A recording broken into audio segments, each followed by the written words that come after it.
First story. We were misfits growing up in a drowsy wannabe New Jersey Central Florida town with my best pal. We had first connected in 6th grade when I overheard her discussing my 11-year-old self's obsession, Bionicles, with a fellow student. We quickly became the best of friends and couldn't be separated. We were almost siblings by the time we started a never-ending round of sleepovers, birthday celebrations, and family get-togethers. She was the first person to whom I disclosed my bisexuality, and I was also the first to whom she revealed her transgender identity. I can't claim mine was much better, but her home life was thundering. It was a common practice of ours to seek solace in each other's homes. We grew to be like siblings, as I mentioned. When we started high school, her sister was a stuck-up girl who quickly sided with the jocks and hicks, and her father was an alcoholic who was stern and easily angered. Her mother was a 1980s-born vegan hippie love child. We had another lengthy night of sleeping over when I was 23 and she was 22, so that she could get away from yet another altercation with her mother. She had recently lost her job at Walmart, and the following day I was starting my first shift at Taco Bell. She told me excitedly the next morning on the trip home that she would be applying at pizza shops that needed drivers now that she had her own car. I felt rather pleased with her. She had never looked for a job on her own before. Typically, I would have encouraged her to apply to the place where I worked. Not that she lasted long at all. My first day of training goes really well. Friendly coworkers always attempt to encourage me to chat more. My manager, a huge white guy, likes to jokingly make fun of me by attempting to get me to talk hood to the other employees. It was my first day on the job in a few months, so even though it was only a training day, I had gotten up early with anticipation. After telling a few of my online pals that my first day had gone well when I came home at midday, I began to wind down around 5 p.m., exhausted after a successful day. I just got ready to go to bed when I get a Steam message. She was pleading with her mother to come over and bemoaning yet another altercation.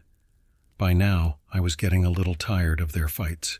I had started to mend my relationship with my own family and certain acquaintances, and I had often advised her on how to handle situations more skillfully. However, in my amazing wisdom and haste to get to sleep, I set a message to read before falling asleep. She ripped out of a dream and burst into my room at 8 p.m, waking me up. I feel drowsy and confused. She's rocking back and forth on my bed when I return to my room, after dragging myself to the bathroom to empty my bladder. I just realized that she was covered in blood at this point. I thus want to know what transpired. She tells me she just saw a knife murder of her mother. My thoughts simply stop working. Alarm bells go off in the deepest recesses of my psyche. The back and forth rocking, doesn't it seem a little dramatic? Why didn't she make a police report? But this is my best friend after all. We were the only two people in the world who we could genuinely rely on, and I have known her for more than 10 years. I decided to ignore it and went to tell my stepfather and sister. We were all in a bad place because my mother had died the year before, and her anniversary was coming up. As usual, we were antisocial. It was the only way we knew how to deal with feelings. My family goes to the same spot right away after I tell them. Albeit they talk about it much more loudly, I make weak justifications that I know I'm not very strong at and head back to the room with my phone. I get her to give the cops a call, and when I do, I get to hear her describe everything in detail. A man donning a ski mask in black. She clings to the police, insisting that it's probably her father. I accompany her in the back of the police car as we drive to the sheriff's office so they can inspect the crime scene and get her to give a statement. It approaches 2 a.m. Her father and sister were also brought in. I want a police officer to take me home because I have work the next morning. That morning, it takes me a long time to fall asleep. I work the next day. I remain silent until my manager inquires about the situation. I tell him, but I choose to continue working my training shift. My sister told me she had confessed when I arrived home. Her mother had taken a kitchen knife and stabbed her multiple times in a fit of wrath after threatening to throw her out for not being able to find work.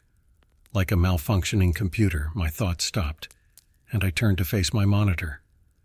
My best friend confessed to murdering her own mother, was all I could feign to say over a Discord chat at the moment, before hanging up and collapsing onto my bed. This month's 7th was her most recent trial. My grandmother tells me she accepted a plea offer for life in prison rather than the death penalty, but I'm not aware of the outcome. A part of me wants to argue with that, to insist that they be executed for removing the shade of a woman who was so compassionate and peaceful on earth. I'm mostly just relieved that she's getting punished. Narrative 2. My friend was really unsettling. We'll refer to him as Ben. He could be a violent psychopath, or worse, a serial killer in my opinion. Ben and I connected on Facebook in 2014, and in the summer of 2015, he traveled to Romania to meet me. He appeared little strange, but generally not too bad. He was strange in that he stank awful since, for some reason, he didn't take a shower during his week-long stay at my residence. I then give him a tour of Transylvania, and before he leaves, we stay together in an apartment in Bucharest. After hanging out in Bucharest, he departs. We maintain our friendship on the internet, and I return to Canada in 2016. I take a plane to Vancouver in May of that year to spend time with him. It is now crucial to understand that this man is a huge gun enthusiast. He says he was in the Canadian Army for a short time and amasses a large collection of weaponry. In addition, he says he was in Georgia in 2008 during the Russian invasion while working as a mercenary. In addition to having PTSD, he claimed to have shot 2 individuals there. His apartment is dirty when I get there.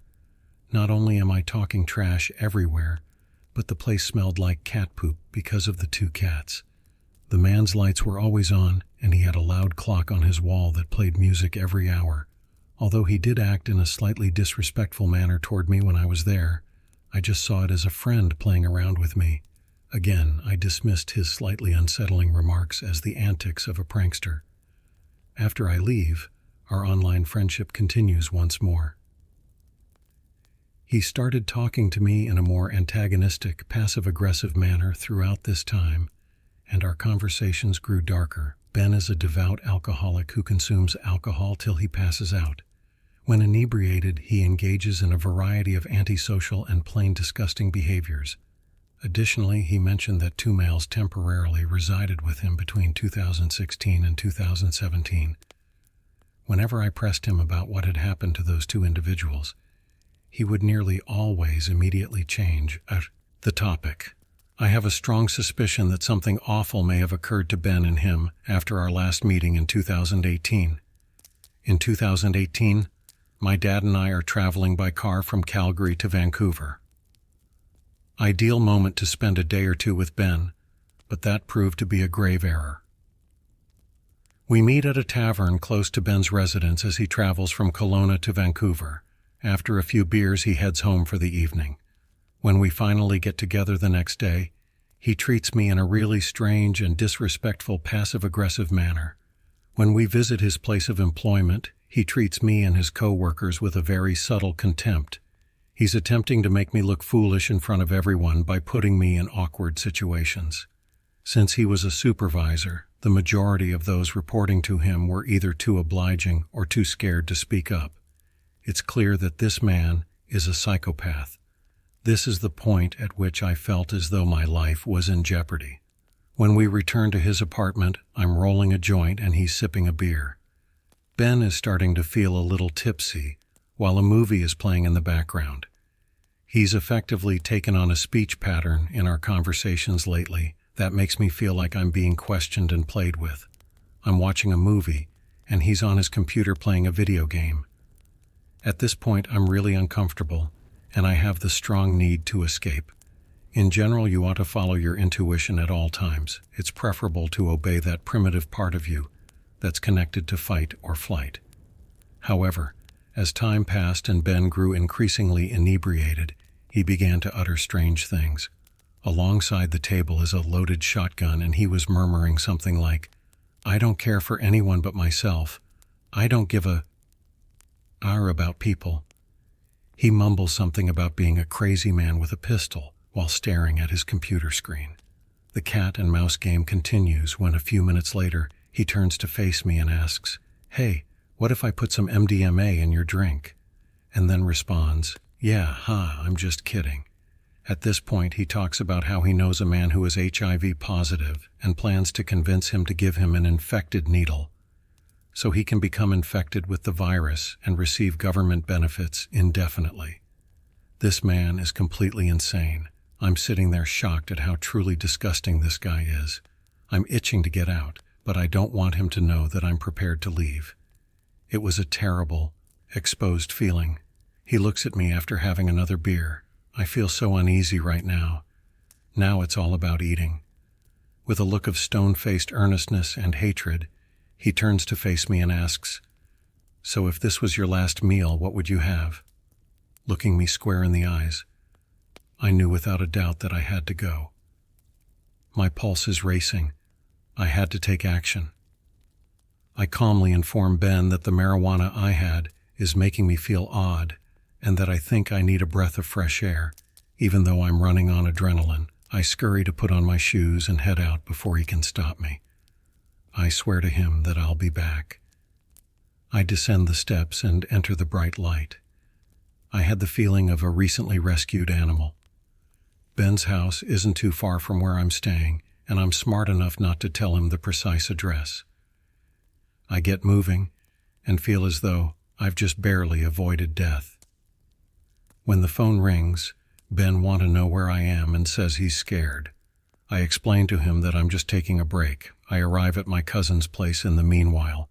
I entered through some means. It is now nighttime. I keep getting calls from this guy on my phone. He's attempting to persuade me to meet up with him so they can go for a ride when I eventually respond. His voice has a false, lifeless tone. We've just had a rough night, he claims, and he's frantically trying to convince me to ride along with him. However, I responded by blocking him on social media and on his phone. That was the last time I ever spoke with that jerk. Over the years, during our numerous online chats, Ben would occasionally reveal details about his history, including the fact that he committed atrocious acts while purporting to be a mercenary. He used to go into drunken rants about how he was a bad man because he had done bad things. He was volunteering at an elderly care facility and attending AA meetings in an attempt to project an image of normalcy. In my heart, I believe he is a deadly sociopath. I just hope he hasn't killed anyone than the 2 individuals he is accused of shooting during war. There are a lot of missing persons in Vancouver, so I suppose I'll never know. Tale 3. I believe my best friend from high school was complicit in a murder. We'll refer to her as Sam. We were great friends through high school, and even briefly beyond. If it makes sense, I felt as though I didn't truly know her, even though we were best friends. As wild teenagers, we used to smoke, drink, and hang out with older guys. Sam did it with really dubious guys all the time. It was awful when Sam began dating a 27-year-old called John when we were 16. However, I didn't see anything wrong with it at the time because I know I've dated guys who were too old for me too. Furthermore, predators have a unique ability to make you believe that nothing is wrong with what they are doing. That period of my life had a good deal of trauma for me because of older males, but that's a tale for another day. She would often ask me to drop her off to his apartment so she could hang around and take care of things because she didn't have a car at the time. Since this relationship was obviously being kept from her mother, she got in touch with me. As a stupid teenager mom, I was all, yeah, sure, whatever. She's my homegirl, and I know she'd do the same for me. Besides, I had met John multiple times and found him to be a nice enough guy. Remember, I was an adolescent too, and I certainly didn't know until now that he was a predator. He would provide us with wine and items and would ask us to his equally repulsive buddies' parties. At first, everything in the relationship seemed okay, but things soon became toxic. After a few months, he would be nagging her to regulate her wardrobe and find out where her phone was at all times. She never left even after he repeatedly cheated on her. This occurred while I was no longer taking her to visit him. She once begged me over the phone to take her to see him. I declined, but she continued to protest that he was intoxicated. that if I didn't let him pick her up, that it would be my fault if they got into an accident because of his intoxication. I took her to his place and drove.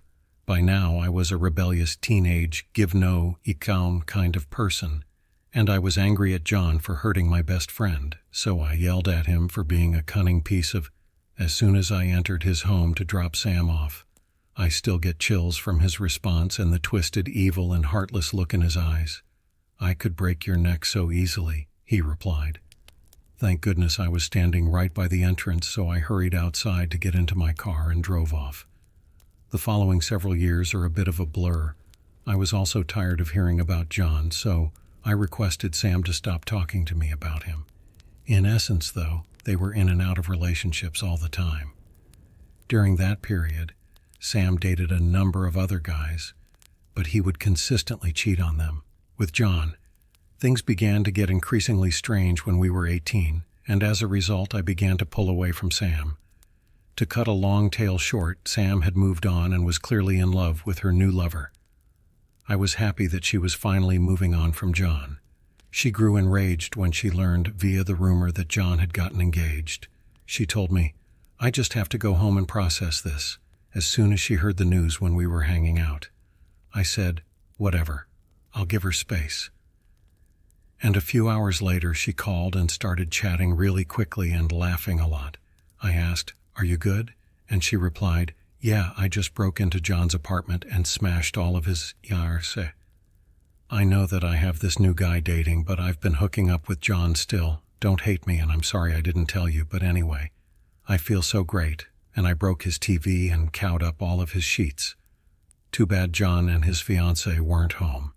I was shocked, since I had never seen her behave like this. If they had been at home, what would she have done? She claimed to be the one who broke in, but John never reported it to the police. If he had, his fiancée would have probably discovered that he was having an affair with Sam. A wise person would have now cut her off altogether, but I chose not to. I went across the country for college, so naturally we grew a bit apart, but we would still text and FaceTime every few weeks. I did quit hanging out with her. We're getting there, so hold on. At this point, you're probably asking, okay, so what about the murder? John's fiancée was discovered deceased in 2018, despite her friends and family's insistence that she would never commit suicide. The authorities first declared the death to be a suicide since they found a letter in her hand and the gun in her possession. I am aware of this because his fiancée and I had a few shared friends, so it seemed sense that that was the only topic anyone could discuss. Everyone knew her as being incredibly upbeat and joyful. They put pressure on the police to look into it further, and sure enough, a year later, John was found guilty of killing her. I get the shivers thinking about how many times I was in his house and how often I used to hang out with him. He's in prison right now. Now, let me explain why I believe my friend may have been involved. She asked to get together for supper when she was in my city the previous year. We were having dinner when I noticed a call from jail ringing into her phone.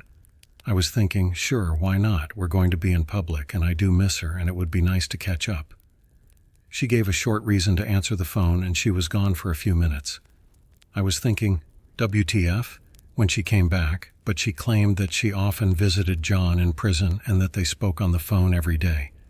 She gave me a very evil and malicious look and said, "I'm the only one who knows what actually happened. Nobody else knows the full truth." I quickly changed the topic, finished my dinner quickly, and came up with an excuse to leave. I was like, why? He was found guilty of murder.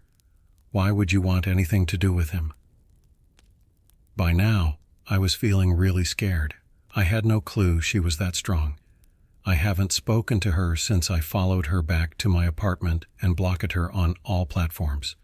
That unsettling comment, her prior behavior with the break-in, plus the fact that she visited a convicted murderer in jail on a frequent basis, make me think she was involved, even though I realize this isn't proof. She certainly knows a lot more than she is revealing.